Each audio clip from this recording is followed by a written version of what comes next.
ভবিষ্যতে কেউ যদি এদেশের মাটির দিকে হাত বাড়ায় তাহলে তাদের দেশের মাটিও নিরাপদ থাকবে না বলে মন্তব্য করেছেন বৈষম্যবিরোধী ছাত্র আন্দোলনের মুখ্য সংগঠক আব্দুল হান্নান মাসুদ।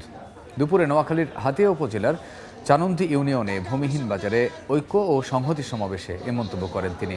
এ সময় হান্নান মাসুদ বলেন, স্বৈরাচারের দোসররা বাংলাদেশে অস্থিতিশীল পরিস্থিতি সৃষ্টি করে শেখ হাসিনাকে ফিরিয়ে নেয়ার চেষ্টা করছে।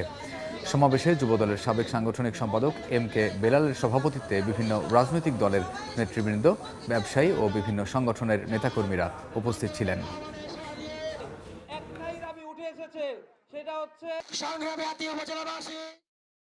শেখ হাসিনার মতো দাসকে বাংলাদেশে বসিয়ে বাংলাদেশকে এতদিন শোষণ করেছে।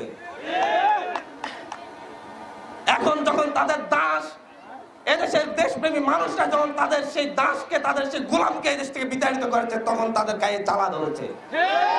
তারা দেখাতে চাচ্ছে এদেশের মানুষ হিন্দুদের সাথে খারাপ আচরণ করতেছে, হিন্দুদের উপর হামলা করতেছে। আপনাদের এখানে কি গত 3 মাসে কোনো হিন্দুর উপর হামলা হয়েছে? কোন সনাতনী ভাইদের উপর হামলা হয়েছে? আরে ভাই, বাংলাদেশে আমরা তো একই টেবিলে খাওয়া দাওয়া করি, হিন্দু মুসলিম প্রত্যেকে। আমরা তো একই বাড়িতে একই বিয়ের দাওয়াতে সকলে একসাথে যাতায়াত করি।